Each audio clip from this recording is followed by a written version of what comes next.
నేను బీటెక్ చేసి సేవకు వచ్చాను. త్రిబుల్ ఈ బ్రాంచ్ నాది. నేను ఒక పాస్టర్ గారు కొడుకుని, మా నాన్నగారు దైవజనులు. మా కుటుంబాల్లో ఎవరికి రక్షణ లేదు. మా కుటుంబాల్లో ఎవరు యేసుప్రభువు నమ్ముకున్న వారు కూడా ఆ కాలంలో కనపడలేదు. మా నాన్నకే దేవుని మహాకృపను బట్టి దేవుడు పరిచయం అయ్యారు. మా నాయనమ్మ గారు, మా నాన్నగారు. మా నాన్నగారిది సొంతూరు వచ్చి మనుగురు, భద్రాచలం, తెలంగాణకి వెళ్ళి ఉద్యోగం వచ్చి విశాఖపట్నం స్టీల్ ప్లాంట్లో ఒక గెజిటెడ్ ఆఫీసర్ ర్యాంకులో మా నాన్నగారికి జాబ్. ఆ ఉద్యోగానికి వెళ్ళినప్పుడు దేవుడు మా నాన్నగారిని దర్శించారు. అబ్బాయి, నా ప్రజలు నశించిపోతుంటే, నా ప్రజలు నలిగిపోతుంటే నువ్వు ఉద్యోగం చేసుకోవటం ఏంచినా? నీకోసం బతికింది బతుకు కాదు నాన్న, దైట్రా. ప్రజలకు విడుదల కలగాలి, ప్రజల కట్లు తెంపబడాలి, ప్రజలు స్వతంత్రులుగా మార్చబడాలి. దానికోసం నువ్వు కరిగిపోవాలి. కమ్ హియర్, దైట్రా, బేర్ మై యోక్, దాన్ని కాడిని మొయ్యి. సేవ తెలియదు, ట్రైనింగ్ లేదు, ఆత్మీయ తండ్రి లేడు, నడిపించే నాయకులు లేరు, వాక్యం అసలు తెలియదు. ఏమి తెలియని అజ్ఞాన కాలంలో అనామకునిగా బ్రతుకుతున్న నా తండ్రిని, నా దేవుడు ఈ దివ్యమైన సేవకు పిలిచి, సొంతూరు భద్రాచలం దగ్గర మనుగూరు, ఉద్యోగం విశాఖపట్నం స్టీల్ ప్లాంట్, సేవేమో పలనాడు మాచర్ల నియోజకవర్గం. అంటే మీ అందరికీ బాగా తెలుసు. ఆ ప్రాంతంలో సేవకని చెప్పి మా నాన్నగారిని దేవుడు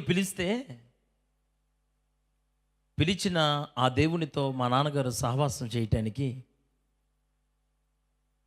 అద్దె ఇంట్లో ఉండి 10 పైసలు అద్దె కట్టుకోలేక ఏం చేయాలో అర్థం కాక, నెల రాగానే ఇటు నుంచి పోతే ఇంటి ఓనర్లు ఇటు వస్తారని చెప్పి ఇటు బలికి ఇటు నుంచి ఇంటి వెనక్కి పోతుంటే వాళ్ళు ఇటు బలికి అటు వెనక్కి వచ్చేవాళ్ళంట ఎదురు. ఇంటి ఓనర్లు ఏమన్నా తెలియ తక్కువ వల్ల ఇల్లు కట్టుకున్న వాళ్ళకి ఈ గొంది నీకు తెలిసినప్పుడు ఆ సందు వాళ్ళకి తెలియదా? ఇస్తాంలయ్యా, పర్వాలేదయ్యా, ఇస్తామయ్యా, కొంచెం ఇది ఒక్క నెల ఆగండి అయ్యా అని తిప్పలు పడి మా నాన్న అక్కడ సేవ మొదలుపెట్టి, ఆ ప్రాంతంలో సేవ ప్రారంభిస్తే ఉన్న ఊరిలో ఉన్న దైవజనులే మా నాన్నగారిని ఊరు నుంచి వచ్చి వీడేంది కొత్త మకాం ఒకటి ఏర్పాటు చేసిండని చెప్పి ఊర్లో ఉన్నోళ్ళే మమ్మల్ని అక్కడి నుంచి బయటికి పంపించాలని శత విధాలుగా ప్రయత్నాలు చేశారు. నిందలు, అవమానాలు, ఆకలి దప్పులు, వేదనలు ఘోరమైనవి సేవలో ఒకటి కాదు చెప్పటానికి కోకులు. మా నాన్నగారు చేస్తున్న సేవ అంతటిని నేను చూసినప్పుడు, మా నాన్నగారి సేవ నిండా నేను చూసింది కరువు తప్ప సమృద్ధి ఎక్కడ లేదు. తినటానికి తిండి లేదు. ఆ కాలంలో వచ్చిన ఆ ముతక ఏదో వాళ్ళకి ఆ కాలంలో కూడా వాళ్ళకి అన్నం దొరకటమే ఆ కాలంలో అంతంత మాత్రమే. నూకలు అన్నం తెలుసా మీ అందరికీ? నూకలు ఏంది అడుగుతారు? వాట్ ఈజ్ మీన్ బై నూకలు అని గూగుల్ చేస్తారా ఏంది మీరు? మరి అందుకోసం నా కోపం చొల్లు మండేది. నూకలంటే తెలుసా అంటే మరి అదే దేనికి ఎక్స్ప్రెషన్ ఇవ్వాలో కూడా తెలియకపోతే అట్ట ముక్కాములు ముక్కలు చేస్తారా? ఆ నూకలకున్న కృప ఏంటిదంటే ఇప్పుడు తింటే ఒక అర్ధగంటకి మళ్ళీ ఫ్రెష్గా ఆకలేదు, ఇందాక తిన్నట్టు మళ్ళీ ఇప్పుడు తినేటట్టు, తొందరగా డైజెషన్, నో ప్రాబ్లం. ఇక ఆ తెచ్చిన పిరికిల బియ్యం నాకే సరిపోయి ఇక ఆయన ఏడ తినాలా? మంచినీళ్ళు తాగటం, గులకరాళ్ళు, చిప్స్ రాళ్ళు, చిన్న కంకర రాళ్ళు అన్నీ ఏరుకొని వాటి మీద మోకరించి ఎప్పుడు ఎడుతూ ఉండేవాడు. నా జీవితం అంతా ఆయన ఏడవటమే చూశాను. నేను అనుకునేవాడిని, ఉద్యోగం అనుకుని ఏంది నీకు ఈ కర్మ, ఏంది నీకు ఈ బాధ, మాకేంది ఈ దరిద్రం, మాకేందయ్యా ఈ కష్టాలు, నువ్వు ఉద్యోగం చేసుకుంటే మా లెవెల్ వేరుగుండేది కదా, నువ్వు ఏడుతున్నావు, మమ్మల్ని ఏడిపిస్తున్నావు, నువ్వు బాధపడుతున్నావు, మమ్మల్ని బాధపడుతున్నామని మనసులో అనుకునేవాడిని. కానీ ఆయనతో మాట్లాడేంత ధైర్యం సరిపోయేది కాదు. కారణం ఆయన్ని చూస్తేనే ఏడుపు వచ్చేది.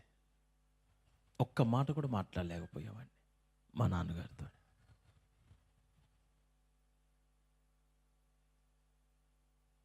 90వ సంవత్సరంలో ఆర్ఆర్కే మూర్తి అయ్య గారు అంశుమతి మేరక్కని కావలిలో ఉంటారు. ఇప్పటికీ ఉన్నారు. దేవునికి మహిమ. దేవుడు అటువంటి వారిని ఇంకా ఆరోగ్యముతో ఉంచునుగాక. అక్కనేమో ఆరాధన చేయటానికి అని చెప్పి పిలిపించారు మా నాన్నగారు అంశుమతి మేరక్కని. ఇక అక్క ఆ కాలంలో పాట పాడుతుంటే, అత్యున్నత సింహాసనముపై ఆసీనుడవైన నా దేవా, అత్యంత ప్రేమా స్వరూపివి నీవే, ఆరాధింతును నిన్నే. ఆహాహా హల్లెలూయా. ఇక ఆమె పాడుతుంటే ఇక మీరు కూడా పాడుతూనే ఉంటారులే కానీ చెబుతున్నా. ఇక పోయారన్న ఆయన ఏంది చేతపడి చేసినట్టే ఉండేది మొత్తం ప్రోగ్రాం అంతా. అసలు అంతా లీనమైపోయి మమేకమైపోయి అనట్ట. ఒక పక్కన ఆమె పాట, కొద్దిసేపటికి ఆర్ఆర్కే మూర్తయ్య గారు వాక్యం, ప్రియ శ్రోతలారా అని కమ్మగా బాధరసం లాగా ఆయన మాట్లాడుతాడు. వారిని మీటింగ్కి పిలిపిస్తే మా నాన్నగారి దగ్గర ఎప్పుడు డబ్బులు ఉండవు, కానీ మీటింగులు మాత్రం మీ అయ్యగారిని చూస్తుంటే నాకు అయ్యే గుర్తొస్తున్నాయి. డబ్బులు ఉండవు కానీ పెద్ద పెద్ద పనులు చేస్తుంటారు పెద్ద మనుషులు వీళ్ళు.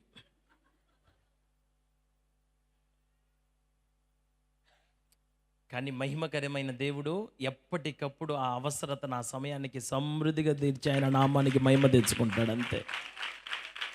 దేవునికి స్తోత్రం కలుగునుగాక. మీటింగ్ చాలా అద్భుతంగా జరిగింది. అక్క చక్కగా ఆరాధన చేశారు. ఆర్ఆర్కే మూర్తయ్య గారు కూడా చక్కగా వాక్యం చెప్పారు. మా నాన్నగారు ఏంటో మొదటి నుంచి కూడా పెద్దగా కానుకలు పట్టడం అవి చేయలేదు సేవల్లో. ఇక చివరిలో స్వస్థత ప్రార్థన చేసే సమయానికి స్వస్థత ప్రార్థన చేసేటప్పుడు ఎవరు కానుకలు ఇస్తారు, ఇక వాళ్ళే ఇచ్చినట్టు. ఇప్పటి వరకు ఆరాధన అంత జరిగింది. ఇక అందరూ ప్రార్థన చేయాలన్న టయానికి భయంకరమైన గాలి తుఫాను. రాకముందే అందరు ఎవరి దాన్ని ఎత్తపడ్డారు. మైకులు ఆయన అంటున్నాడు, మైకులు పెట్టిన ఆయన అంటున్నాడు, పాస్టర్ గారు పోయినసారి పావలు అయ్యాలంటున్నా ఆయన. మా నాన్నగారు అంటున్నాడు, ఇస్తాయా, నేను ఎక్కడికి వెళ్తాయా? ఏంది పాస్టర్ గారు పోయినసారి పావాలని ఇంకా ఇవ్వలేదు, మరి ఇప్పుడు కూడా ఇవ్వకపోతే ఎట్లా? ఇస్తాయా కొంచెం దయించయ్యా. బతివిలు అడుక్కొని పావల కోసం దండం పెట్టి ఆయనకి సర్ది చెప్పుకొని అక్కని అంశుమతి మేరక్కని ఆర్ఆర్కే మూర్తయ్య గారిని ఇద్దరిని కలిపి బెంజ్ కార్లు ఎక్కించుకొని మా గుడిసె దగ్గరికి తెచ్చిండ్రు. బెంజ్ కార్ అంటే 3 చక్రాల రిక్షా. ఆ కాలానికి అదే బెంజ్ కారు. మరి ఎంత తీవ్రంగా కూర్చునే వాళ్ళు దాంట్లో. వాళ్ళు అక్కని వెనకాల కూర్చోబెడితే ఆర్ఆర్కే మూర్తయ్య గారు డ్రైవర్ వెనకాల పోయి ఇట్లా కూర్చునేవాడు మంచిగా. వాళ్ళతో పాటు మళ్ళీ మేము ఆ కాలం రిక్షా దొక్కే వాళ్ళకి మన అంత బలం యాడ్ నుంచి వచ్చింది నాకు అర్థం కాల. ఇప్పుడు కూర్చొని ఆలోచన చేస్తే నా మతికి అసలు ఆలోచనే రాదు. ఏంది రా నాయన అంతమంది మేము బాగా కూర్చొని ఉంటే లాకపోయింది మమ్మల్ని, యాడ్ నుంచి వచ్చింది రా నాయన అంత బలం అని. అందరం ఎక్కి ఆ మీటింగ్ గ్రౌండ్ నుంచి, మాది గుడిసే, పూరి గుడిసే, ఆ గుడిసె కూడా మా నాన్న వేసిందే. ఎవరితోనన్నా గట్టియాలంటే ఆ పాకని డబ్బులు ఇవ్వాలి. డబ్బులు యాడ్ ఇయ్యి, మరి డబ్బులు లేవు. వచ్చినట్టే మా నాన్న కట్టిండు. విషయం ఏంటంటే అందరం కలిసి ఆడికి పోయేసరికి గుడిసె లేదు. ఆ గాలి దువారానికి అది కూడా సెలవు తీసుకుంది. ఆర్ఆర్కే మూర్తయ్య గారు అంటారు, పాస్టర్ గారు దాంట్లోనే సేవ అన్నారు, అక్కడే మీరుంటారన్నారు, ఏదా గుడిసె? మా నాన్న అది ఇప్పటిదాకా ఉంది, ఇప్పుడు పోయింది నాయన. ఇందాక మీటింగ్కి వచ్చేటప్పుడు ఉంది, అది ఇప్పుడు పోయింది మరి గాలి తుఫానికి. పర్వాలేదులే, ఏం పర్వాలా, మేము ఇక్కడ కూర్చుంటామంటే చిన్న పీటలు, చెక్క పీట ఇది ఇంతెత్తు చెక్క పీటల్ని చెరొక పీటేసి వాళ్ళని కూర్చోబెడితే వాళ్ళిద్దరు కూర్చొని ఆడ మాట్లాడుకుంటున్నారు. వాళ్ళకి భోజనం పెట్టాలి. భోజనం పెట్టే టైం వచ్చేసరికి లోపలికి పోయి చూద్దామంటే శుభ్రంగా గిన్నెలు గడక్కుండానే కుక్కలు శుభ్రంగా తిని నాకి పెట్టినాయి. ఇంకా చూసుకోండి ఎట్టుందో సంగతి. ఆ రోజు మా నాన్న ఏడిచిన ఏడుపు ప్రపంచంలో ఎవరు ఏడవరని అనిపించింది. ఒకవేళ తప్పేయాలి గిన్నెలు పెడితే దాన్ని నిండేయేమో. వాళ్ళకి శబ్దం రాకుండా, బయట అక్కడ కూర్చున్న వీళ్ళకి వినబడకుండా కుల్లి కుల్లి ఏడవటం. మా నాన్న ఏం చేయాలా? మా ఇంటికి వచ్చిన దైవజనుడు ఎవరైనా కానీ, దైవజనుడు అంటే దేవుని మనిషి అన్నట్టుగా చూడమని మా నాన్న నాకు నేర్పించి చచ్చిపోయాడు. అంత గౌరవిస్తాడు మా నాన్నగారు. మరి అట్లాంటిది వచ్చిన వ్యక్తికి భోజనం పెట్టి పంపించకపోతే ఎట్లా? ఏం చేయాలి? ఏడుస్తున్న టైంలో ఒక ఆమె మాచర్లో సత్రం నడిపించే ఒక ఆమె ఒక బెంచ్ కార్ వేసుకొని వచ్చింది. బెంచ్ కార్ అంటే అదే రిక్షానే. ఆ రిక్షా వేసుకొని వచ్చి ఆ రిక్షాలో 3 క్యారేజీలు దింపింది ఆమె. దింపి అన్నది, పాస్ గారు మీరు వండింది పెట్టదు, నేను వండింది పెట్టండి అంట. ఏమండి, మేము వండింది ఏడుంది? మీరు చప్పులు కట్టిండు బలే. కుక్కల కర్పన అయిపోలా? పిలిచిన దేవుడు నమ్మదగిన వాడు. ఎప్పటికప్పుడు, అరే నాన్న నేను నిన్ను పిలిచాను కాబట్టి నిన్ను ఎప్పుడు నీ తలను నేను కిందకి దించనీయనని మా మీద ఏ మనుషుడు జాలి పడనీయకుండా దేవుడే చేసి ఆయనే జాలిపడి మా సేవను నిలబెట్టాడు ఆయన మహిమ కొరకు. అంతే, అంతకు మించి ఏమి లేదు. మేమేం పెద్ద గొప్పలం కాదు. ఆ కాలంలో 2-3 రకాల కూరలతో తెచ్చిందాము క్యారేజీలు. ఆ కాలంలో 2-3 రకాలంటే మామూలు టాపు కాదు. మీరు ఆలోచన చేయండి. వాళ్ళు తినగా మేము తినగా ఇంకా మిగిలి అంత సమృద్ధికరమైన భోజనం వచ్చింది. ఆ పూట మీటింగ్ అంతా అయిపోయింది. భోజనం చేశారు, ప్రార్థన చేశారు. మా నాన్నగారు వాళ్ళకి ఇవ్వాల్సిన కానుక ఇచ్చి పంపించారు. అయిపోయిన తర్వాత మా నాన్నగారు మరలా పత్తి కట్టె అంటారు, మరి మీ దగ్గర ఏమంటారు? విన్నారు కదా, పత్తి సంబంధించినటువంటి కట్టె.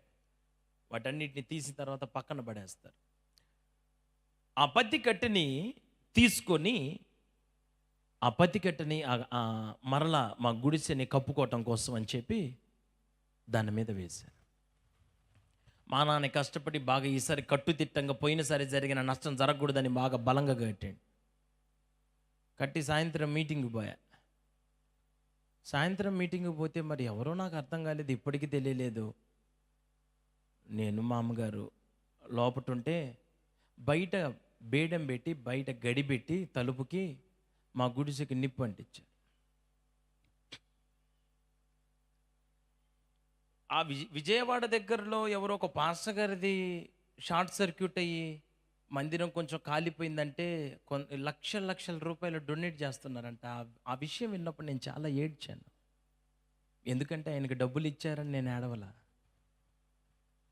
మా నాన్నగారికి కష్టపడి కట్టుకున్న గుడిసె కాలిపోతే ఉన్న ఊర్లో వాళ్ళు దైవజనులు, ఆత్మీయులని పిలువబడే ప్రతి ఒక్కళ్ళు వచ్చి మా నాన్నగారిని మొహం మీద పట్టుకొని అడిగిన మాట ఏంటిదో చెప్పనా? నిజంగా నిన్ను దేవుడు పిలిస్తే నీ గుడిసె ఎందుకు కాలింది? నిన్ను దేవుడు పిలిచిండు అంటున్నావుగా, నీ గుడిసె ఎందుకు కాలాలా? సొంత ప్రయోగాలు చేస్తున్నావు, సొంత ఆలోచనలు చేస్తున్నావు. ఇది దేవుడి సేవ కాదు, నీ సొంత సేవ, నీ సొంత పుర్రె, నీ సొంత జ్ఞానం అని మాట్లాడటం మొదలుపెట్టారు. మా నాన్నగారు ఎవ్వరికి ఏమి సమాధానం చెప్పకుండా మౌనంగా ఉన్నాడు. ఎవ్వరు మా మీద మా సేవలో జాలిపడలేదు. ప్లీరాల ఒక్కరు కూడా మమ్మల్ని చూసి జాలిపడ్డాడు లేరు. కానీ ఒక్కటి మాత్రం నిజం, మా నాన్నగారు యేసయ్యతో స్నేహం చేస్తున్నాడు కనుక ఎటువంటి పరిస్థితుల్లోనైనా యేసయ్య చెయ్యిని విడిచిపెట్టని ఒక యోధునిగా నిలవబడ్డాడు ఆ ప్రాంతంలో.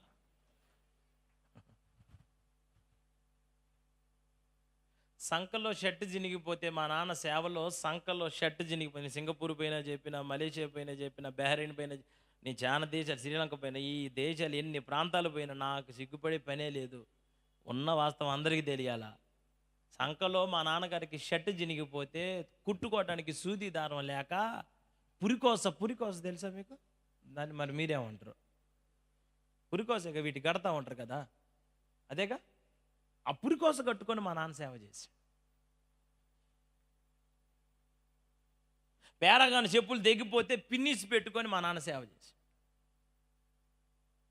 ఈ రోజున నాలో చూస్తున్న వైభవం మాచర్లలో 120 పొడుగు 60 వెడల్పు మందిరం, ఎకరంన్నర స్థలం, 15 ప్రజలు, ఎక్కడెక్కడి నుంచో విస్తారమైన ఆత్మలు, సహవాసంలో దైవజనులు, ప్రపంచంలో ఉన్న ప్రతి ఒక్కరు ఈ రోజున మాచర్ల వైపు చూసేటట్లుగా దేవుడు మా సేవను ఆశీర్వాదకరంగా మార్చాడు ఆయన నామంలో. దీనంతటికి కారణం ఏంటో చెప్పనా? మా నాన్న యేసయ్యతో చెయ్యాల్సినట్టు స్నేహం చేశాడు. నిలవబడ్డాడట్లా, నలిగిపోయాడట్లా, కరిగిపోయాడట్లా.